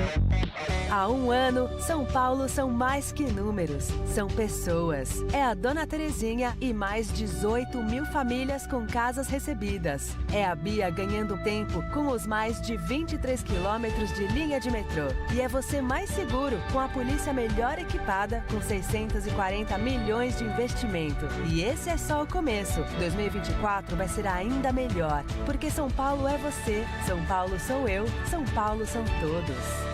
Daqui a pouco, mais música. Bateu aquela vontade de comer um lanche? Olhei em um aplicativo de delivery e não tinha um cupom de desconto. Aí a minha mãe falou que a gente estava no Clube da Bênção, para eu consultar se tinha. Gente, foi incrível. Tinha R$8 de desconto e taxa de entrega grátis. Lanche com refrigerante e batata frita que saiu por R$22. Sem esse desconto, eu pagaria tudo por R$41,99. Nenhum cupom de delivery dá um descontão desses, nem sendo sócio. Agradeci a minha mãe por fazer parte do Gideão e entrar para esse clube, que é uma verdadeira bênção. Tô de olho agora no prêmio semanal de R$1.000 e tô precisando trocar o meu celular. Ligue 0800 878 1200. Seja um Gideão. Abençoe e seja abençoado.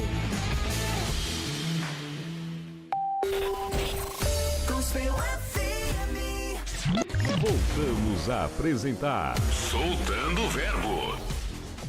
Bom, estamos de volta aqui no Soltando o Verbo e hoje estou aqui substituindo o pastor César Cavalcante. Quero falar mais uma vez sobre o curso Hebraico Fácil.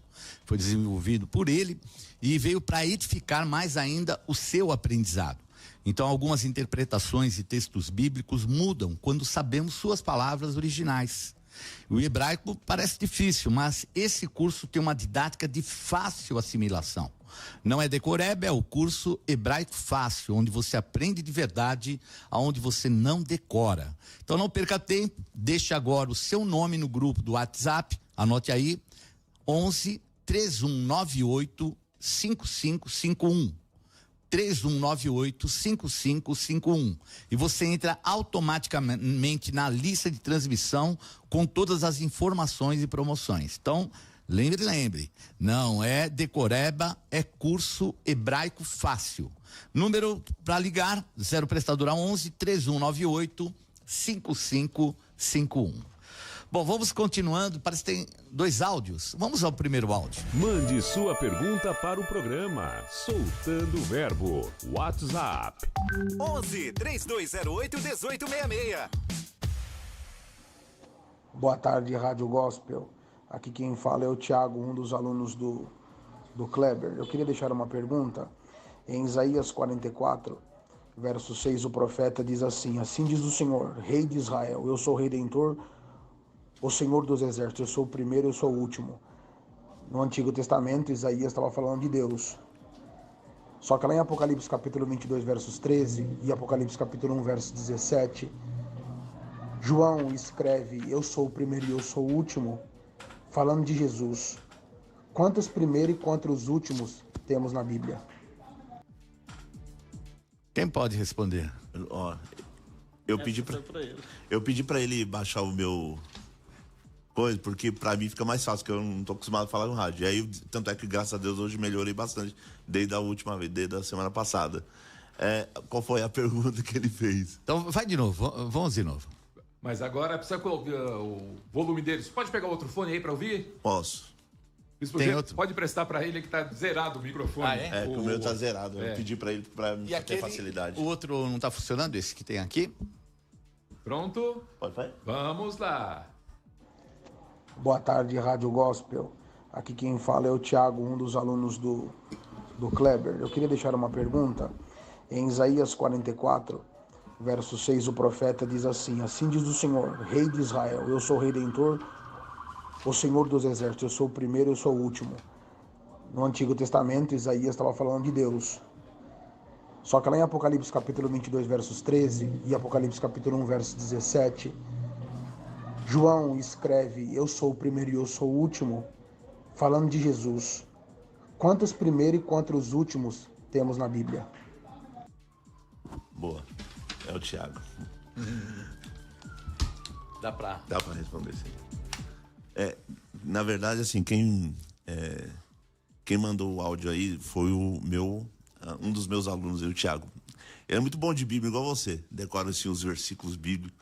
Ele é top nessa questão.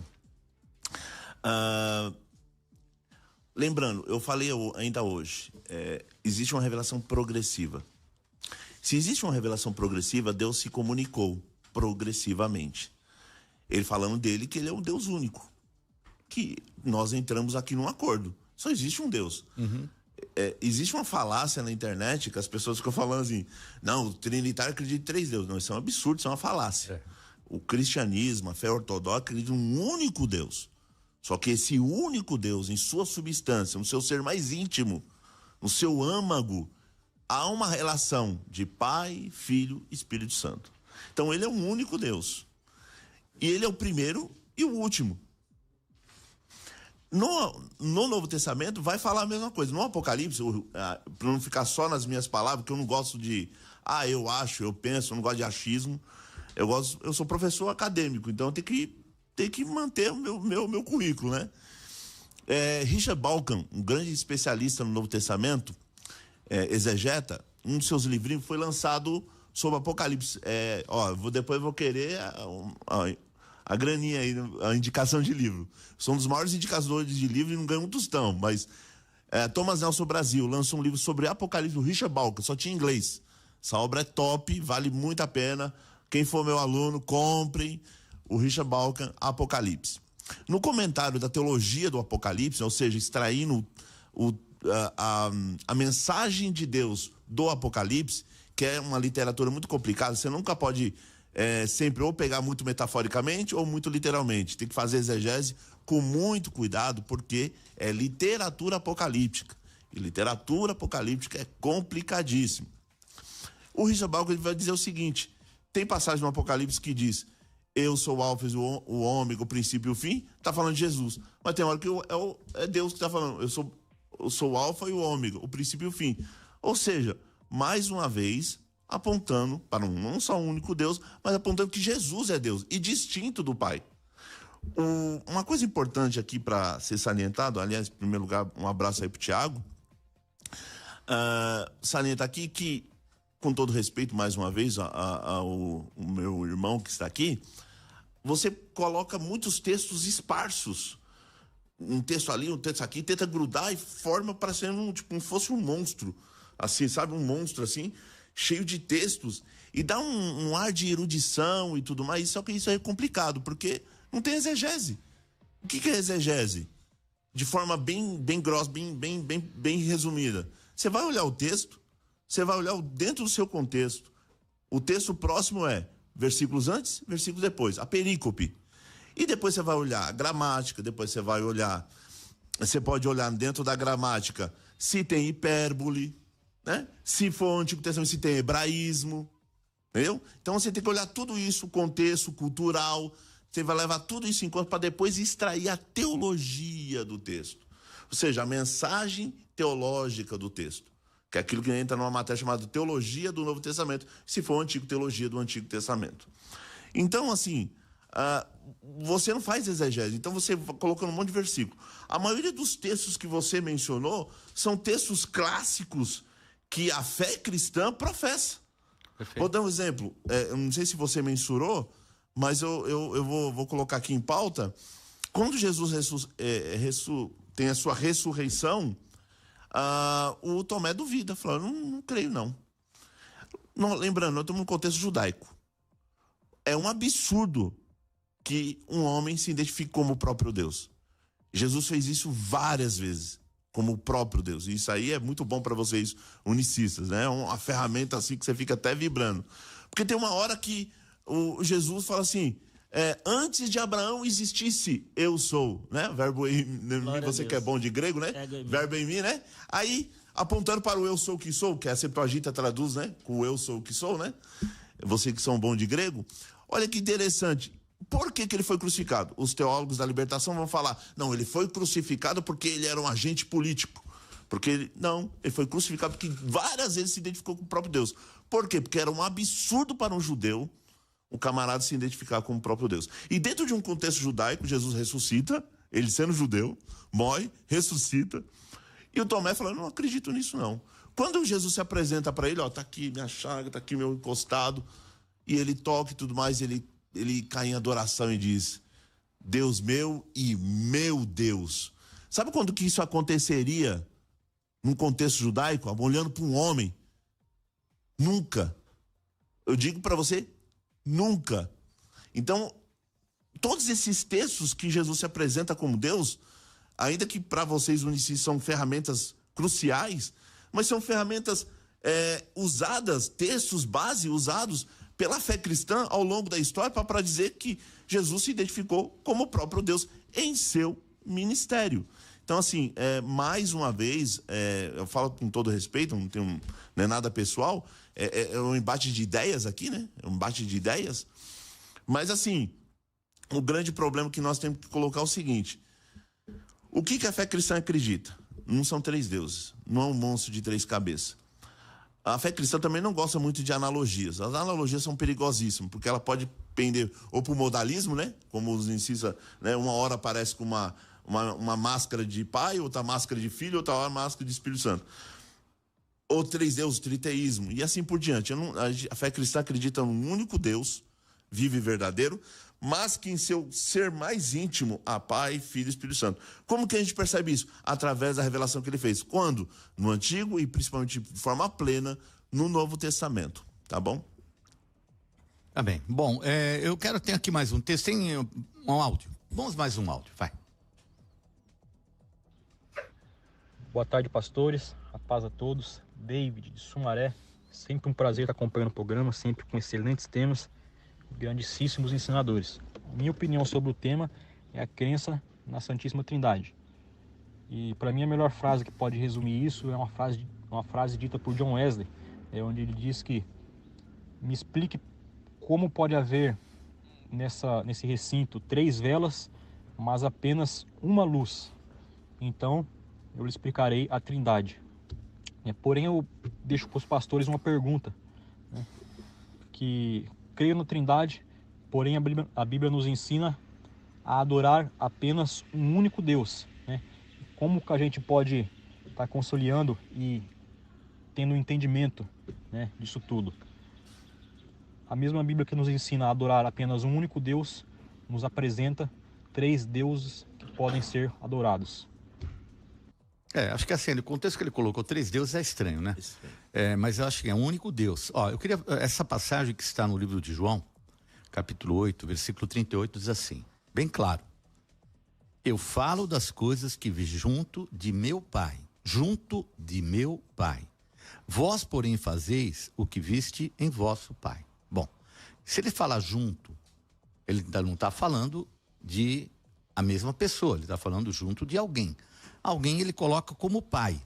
E é o próprio Senhor Jesus falando isso. Como é que eu posso justificar que é uma única pessoa nesse conjunto? Se diz que vi junto de meu Pai. Vi junto, pera um pouco.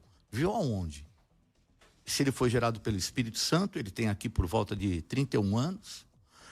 Que conceito é esse, se já não existia antes, quando estava com o Pai?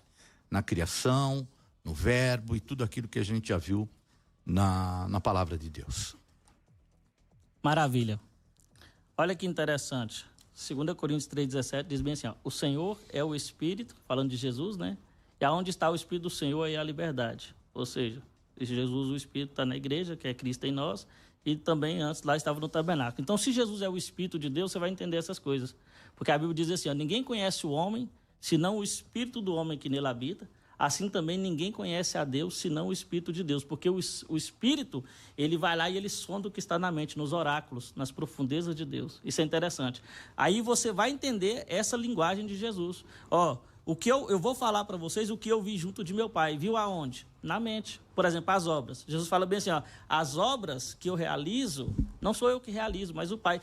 Tudo que eu vejo o Pai fazer, isso aqui é interessante. Porque Jesus fazia os milagres, curava, né? E ele falava bem assim, tudo isso que eu estou fazendo é porque eu estou vendo o Pai fazer. Aí eu faço uma pergunta, aonde é que o Pai realizou, que Jesus viu o Pai realizando, para ele fazer igualmente? Só existe uma resposta bíblica. Ele sendo o Espírito e vendo a mente do Pai. Porque antes das coisas acontecer, o Pai revela. Nós temos essa experiência hoje espiritual, né? Às vezes as pessoas, já teve até acontecimento lá, a gente congrega, a gente tem várias experiências.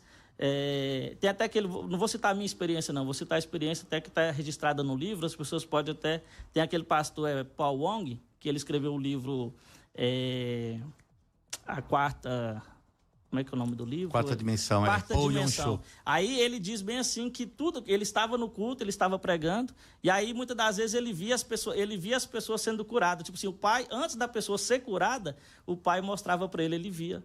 Então vemos duas pessoas, Paul Yong-Chun e o Pai. Não, Paul Yong-Chun, ele via as pessoas sendo curadas, ele recebia essa revelação. Ou seja, o Espírito manifestava aquilo que era a vontade do Pai, que estava na mente do Pai. Então e aí, tinha o Pai e ele, né? Não. O pastor está pregando, ele está ali na multidão, e aí ele vê as curas acontecendo. Tipo assim, o Senhor mostra para ele curando as coisas. Ou seja, o Pai mostra o que está na mente dele, revela para ele, aí aquilo dava coragem para ele e ele mandava a pessoa se levantar, entendeu? Então essa questão é isso aí, Jesus ele é o próprio Espírito, o Espírito sonda as profundezas e os oráculos de Deus. Por isso que Jesus sempre usa essa expressão, tudo que eu faço é porque eu vejo o Pai fazer, e tudo que o Filho vê o Pai fazer, faz igualmente. Porque Deus e o seu Espírito não são assim como eu e o meu Espírito não são seres distintos, Deus e o seu Espírito não é. Então Jesus é o próprio Espírito manifestado em carne. Por exemplo, só para concluir aqui, passar já a oportunidade, a definição de Espírito na unicidade que nós trazemos é assim, a definição de Espírito. O Espírito é a natureza de Deus manifestada em uma locução substantiva / adjetiva, aonde nós temos o Espírito, que é a natureza de Deus, Deus é Espírito, e Santo, tratando-se de um atributo comunicável de Deus, ou seja, o adjetivo ali dando característica para o substantivo. Sendo assim, o Espírito Santo ele não é um nome próprio. O Espírito Santo não é uma pessoa distinta, mas o Espírito Santo é um termo intercambiável para falar do próprio Deus. Ou seja, quando Deus fala bem assim, eu enviei, e depois você fala, Mike, mas como é que é Deus que veio ou ele enviou? Quando ele envia o seu Espírito. Se o Espírito é um termo intercambiável para falar do próprio Deus, então aí está respondido. Ou seja, Deus envia o seu Espírito, mas o Espírito não é algo separado de Deus. É tipo como se fosse a imanência de Deus. Só um texto para confirmar isso aqui, e aí eu já entrego a oportunidade, é Isaías capítulo 6. O Isaías, ele está lá, ele vê o Senhor fala com ele. A quem enviarei, a quem há de ir por nós, não é? Você conhece esse texto? A quem enviarei, a quem há de ir por nós. Aí o profeta Isaías responde, eis-me aqui, envia-me a mim, né? Mas lá no versículo de Isaías 52, o Deus fala assim, o meu povo saberá o meu nome por esta causa, porque sou eu mesmo que digo eis-me aqui. Ou seja, quem falou na verdade não foi nem Isaías, foi o Espírito de Deus aí. Então Deus perguntou e no seu Espírito ele respondeu, tá vendo? E ele fala, o meu povo vai saber o meu nome por esta causa, porque sou eu mesmo que digo eis-me aqui. Bom, todas as vezes que você colocou, todos os exemplos mostram duas pessoas sempre. Inclusive Isaías Deus falando com Espírito. Deus. O Espírito é um termo intercambiável para falar do próprio Deus. Você crê no batismo com o Espírito Santo? Eu sou batizado com o Espírito Santo. Então você não crê que é uma pessoa, não é a manifestação de Deus em Espírito que pode ser feita agora porque Jesus veio? Nós estamos, nós três aqui, Jesus está aqui, né? Onde tem 2 ou 3 reunidos, eu estou no meio deles. De que maneira? Espírito Santo. Então, agora, como é que você estava falando, inclusive, de soprar, que o Espírito é o sopro? O Espírito é o sopro foi em termos da autoridade, foi delegada. Isso é uma realidade. Soprou sobre ele o Espírito, mas depois veio o Espírito, veio a manifestação, porque até aquele momento Jesus tinha ressuscitado, não tinha ido ao Pai. Quando ele foi ao Pai, ele enviou o Espírito Santo, e aí eles foram cheios do Espírito Santo. São duas situações totalmente diferentes de manifestação. Uma é manifestação, quando fala seremos testemunhas, do poder dinâmico do Espírito Santo. E o outro era a autoridade do Espírito Santo. Duas coisas totalmente diferentes. Mas a manifestação do Espírito Santo mesmo é após o Pentecostes. Não é como você fala que simplesmente o Espírito Santo estava ali. Não, a forma, a atuação é muito clara. Quando Jesus foi, ele viu o Espírito Santo e as pessoas foram batizadas, imersas. Então, e aqui é a mesma coisa, você falou, eu falo das coisas que vi junto de meu Pai. Você vai citar um monte de palavras como você citou, mas você não consegue explicar isso, porque aqui são duas pessoas. Não, o Espírito de Deus. Aonde é que o Espírito de Deus é? O Espírito não som das profundezas de Deus? Jesus é o Espírito. Mas como é que ele fala? Vou repetir, eu falo das coisas que vi junto de meu Pai. Sim, onde é que ele viu? Junto com o Pai. Não, ele está ali na terra. Ele é o verbo da criação desde o início. Ele está falando, eu falo das coisas que vi junto do meu Pai. Quando ele fala assim, os milagres que eu estou realizando aqui, as obras que eu faço, eu vejo o Pai fazer e faço igualmente. Ou seja, onde é que o Pai tinha curado alguém? Não, você está citando um versículo que nem tem contexto para isso. Você está falando e subjetivando. Eu estou falando do contexto assim. Ele diz que lá ali, já no início, ele era a palavra, o verbo da criação. Ele esteve com Jesus, ele era Deus e estava com Deus. Aqui são duas pessoas, você está simplesmente subjetivando. João 10, mas infelizmente a gente não tem. Ótimo, eu concordo com você. Então, amém. Tudo isso nós vamos concordar. Cristologia. Isso é realmente. Bom, considerações finais, por favor. Nós hoje avançamos. Vamos lá. Considerações finais, eu gostei bastante aí da nossa conversa, do nosso diálogo. Mais uma vez, ficou claro, né, para a fé cristã de 2000 anos, que nós não cremos em 3 deuses. Cremos num único Deus, vivo e verdadeiro, né? Onipotente, onipresente, onisciente, e que esse Deus, no ser mais íntimo, é Pai, Filho e Espírito Santo. Onde eu vi isso? Na minha cabeça? Vi isso em livro de filosofia, vi isso em Platão, Aristóteles? Não, esquece tudo isso. Vi isso na Sagrada Escritura. Os textos bíblicos apontam. E eu fiquei muito contente, né? Fico muito feliz que os textos que ele apontou foram os textos clássicos que a fé cristã, 2000 anos, usa para dizer que Jesus é Deus. Então hoje eu fico muito contente com esse diálogo, que realmente Jesus foi posto aqui como Deus vivo e verdadeiro, encarnado. E só rápido, eu sei que é conservação, não, rapidinho, coisa rápida.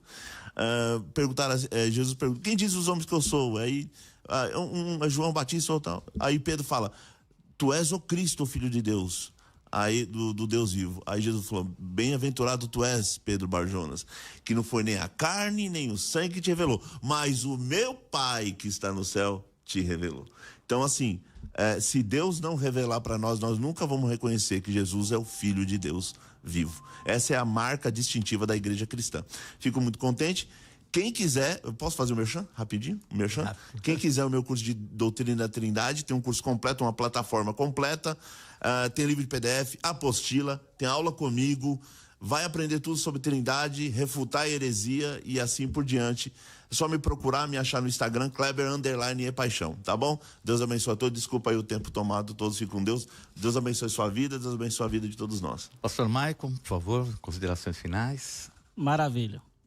Foi um prazer, né, estarmos aqui dialogando, né, conhecer aqui esse lugar maravilhoso. Eu creio que o nome do Senhor Jesus Cristo é glorificado neste lugar, né? Amém. Lá em João capítulo 8, versículo 24, né, lá Jesus ele fala bem assim, por isso eu vos disse que morrereis em vossos pecados, porque se não credes que eu sou, morrereis em vossos pecados. E eles então disseram, quem você dizem ser ele? Aquilo que eu venho dizendo que eu sou. Aí o verso 27 fala assim, e não entenderam eles que ele lhes falava do Pai. Porque lá no versículo 28 ele fala bem assim, ó, olha que interessante. E quando levantardes o Filho do Homem, então vocês vão saber quem eu sou. Quem é Jesus? Vamos ver? Porque Pedro disse que ele era o Filho de Deus. 1 João 5,20 diz que ele é o verdadeiro Deus e a vida eterna. Mas o próprio Pedro, que recebeu a revelação inicial, ele fala lá em 2 Pedro 3,18. Crescei na graça e no conhecimento do nosso Senhor e Salvador Jesus Cristo. Quando você cresce na graça e no conhecimento, você entende e faz a confissão da igreja que ele é o verdadeiro Deus e a vida eterna. Aí ele fala assim, ó, quando levantados o Filho do Homem, vocês saberão quem eu sou. Por quê? Porque lá na cruz, conforme o pastor bem disse aqui, né, quando ele foi levantado na cruz, foi posta a sentença. Por que Jesus morreu? Porque ele se declarou ser o próprio Deus. E lá a sentença foi escrita em grego, em hebraico e em latim. Jesus Nazareno, o rei dos judeus. Yeshua Anatsri, o Mela e Erudim. Quando eles viram isso, quem que é o rei dos judeus? É o Deus Yahvé do Velho Testamento. Eles foram lá, então, em Pilatos, falou assim, ó, não escreva que ele é o rei dos judeus. Não escreva isso, mas escreva assim, ó, que ele diz ser o rei dos judeus. Porque naquele momento, quando levantado o Filho do Homem na cruz, que pôs a sentença, era o próprio Deus de Israel manifestado em carne. Conforme Isaías 40, versículo 3, que diz, vós o que clama no deserto, preparai o caminho de Yahvé, endireitai no ermo uma vereda para o nosso Deus. Isso se cumpre em Jesus. João Batista é a voz do que clama no deserto, ele preparou o caminho de Yahvé do próprio Deus. Amém? Amém. Bom, vamos encerrando e fica aí então, vou deixar uma pergunta no ar. O que se faz do cordeiro no Apocalipse quando os céus são abertos é o cordeiro que abre os selos? Quem é que está lá? Então, vamos encerrando. Eu queria só lembrar do nosso curso hebraico, que muito fácil fosse fazer esse super curso. Anote aí, 0 prestadora 11 3198 5551. Valeu, muito obrigado. Deus abençoe cada um de vocês e amanhã estaremos de volta aqui às 16h30. Deus abençoe.